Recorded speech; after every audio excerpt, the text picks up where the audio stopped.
Though he obtained the crown unjustly, yet he conducted himself with great affability and firmness. These words were written by the chronicler William of Malmesbury, describing King Canute, who became sole ruler over England at the end of 1016. William was right to describe Canute's taking of the English crown as being unjust. England had been under relentless pressure from Danish raids for decades. Canute's father, Svein Forkbeard, had briefly deposed the English king, Athelred the Unready, in late 1013, but Svein only lived a matter of weeks after this, dying in February of 1014. Athelred was invited back to England to retake the crown that he had lost. But there was a war bubbling under the surface. Canute, though a young man still, was well grounded in the art of warfare and conquest. He now had the ambition of continuing what his father had started and build a Danish ruling dynasty for England. For those among the English who were despairing of Athelred's incompetence, it was still generally agreed that he must return from his exile. Athelred must have had his fair share of supporters, otherwise this may not have been possible. The Anglo-Saxon Chronicles says that the English nobles considered Athelred as being dear to them, but he must rule the kingdom more justly second time around. By this, the Anglo-Saxon Chronicles means that Athelred must do a better job of protecting his people. But for those who were disgusted by Athelred's weakness, there was a glimmer of hope in the effort to resist the destructive Viking raids. This came in the shape of Athelred's son, Edmund Ironside, who was around the same age as Canute. It would be Edmund who stood in Canute's way upon Athelred's death in the spring of 1016. Canute certainly looked like a king, if one description, written 2 centuries after his death in 1035, is to be believed. It says, Canute was exceptionally tall and strong, and the handsomest of men, all except for his nose, that was thin, high set, and rather hooked. He had a fair complexion, and a fine, thick head of hair. His eyes were better than those of other men, being both more handsome and keener sighted. An impressive sight though he may have been, Canute was still very capable of the old Viking brutality. After reclaiming his crown, Athelred had marched on Lincolnshire, whom he had heard had made a peace with Canute. Furious at this, Athelred launched a brutal sacking and forcing Canute to take to his ship. It was at this point that Canute demonstrated his brutality. He decided to send Athelred a return message. On board his ship, Canute still held some English hostages who had been given to his father, Svein. Sailing to Sandwich in Kent, Canute dumped his hostages on shore, but not before he had cut off their hands and noses. Athelred the Unready died on the 23rd of April, 1016. He has sometimes been accused of being a cowardly king, but this is unfair. The Anglo-Saxon Chronicles demonstrates time and again that Athelred was prepared to take the fight to the Vikings. However, a theme of Athelred's reign was treachery. Time and again he found he could not trust those around him. Of course, this is largely Athelred's own fault. He failed to inspire any sort of confidence in any of his leading men, so loyalty was always something Athelred was going to find in short supply. Athelred also, time and again, placed his faith in men who clearly didn't deserve such trust. By the time of the old king's death, it was clear that it was Edmund Ironside who was trying to rally the English. Along with Earl Uhtred of Northumbria, Edmund rode to Staffordshire, Chester, and other areas looking to bolster his army. Canute knew that in the shape of Edmund Ironside he faced a formidable foe, so now he had to do his utmost to weaken his enemy.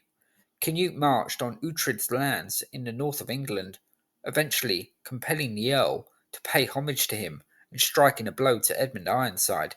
However, Canute wanted to be sure that Uhtred never returned to Edmund's side, so he sent a message to Uhtred to come meet him. As the Earl and dozens of his leading followers rode out to meet him, Canute ensured that Uhtred and his men were ambushed and murdered. Canute was demonstrating quite clearly that he was prepared to do all it took to defeat Edmund and become King of England in his own right. But still, Edmund defied Canute stubbornly. A series of battles were fought, but it was only at Ashenden did things finally turn in Canute's favour, and it would be a key difference in the rival's characteristics that changed the course of history. An ealdorman named Edric Striona had repeatedly switched allegiances between Canute and Edmund, but judging by his actions at Ashenden and afterwards, it was clear Edric's real loyalties were with Canute.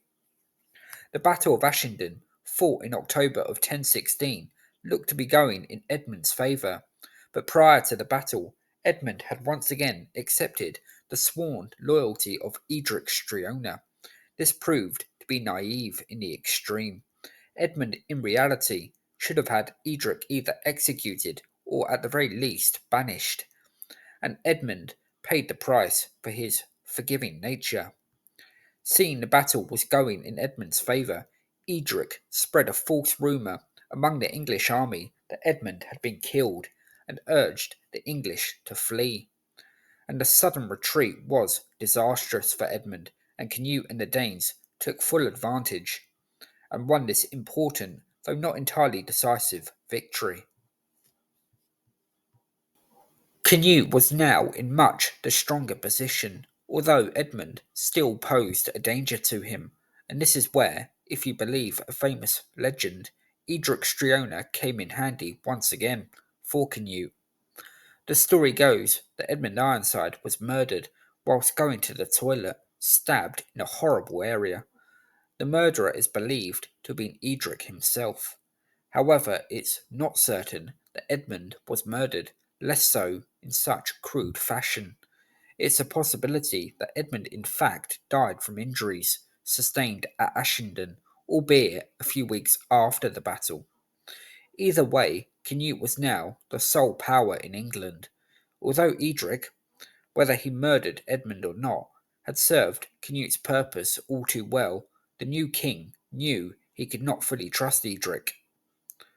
This would not stop him from allowing Edric to remain Earl of Mercia for a time, but Canute, the following year, had Striona beheaded. England now had a foreign and usurping king, and Canute knew that he would not be universally popular, so the best thing for it was to remove threats to his kingship. The biggest of these threats came in the shape of two young boys, Edward and Edmund, sons of Edmund Ironside. But instead of having the two innocent children quietly murdered in England, Canute instead ordered them to be sent to Sweden, where he wanted the king there to have them killed. However, the Swedish king refused to do Canute's dirty work, and instead, Edward and Edmund would live in exile in Hungary and live well into adulthood. Canute also banished Eadwig, another son of Athelred the Unready, before later having him murdered. There were other sons of Athelred for Canute to also keep an eye on. These were Edward, later known to history as the Confessor, and Alfred, but these two were still in Normandy, where their father had escaped when he had been forced off the throne in 1013. However, despite being overseas, these boys remained a very real threat to Canute. The next matter on Canute's agenda was finding himself a queen, and this was to be Emma of Normandy, the widow of Athelred the Unready. With Emma, he'd have two children, Arthur Canute, who would one day rule as King of England for a short time, as well as Denmark, and a girl named Gunhilda, who became Queen of Germany, although again only for a short time. William of Malmesbury was heavily critical of Emma's marriage to Canute, blaming both Emma and her brother, Richard, Duke of Normandy, for what he clearly considered to be a treacherous marriage. William wrote, Emma consented to share the nuptial couch of that man who had so cruelly molested her husband, Athelred, and who had driven her children, Edward and Alfred, into exile.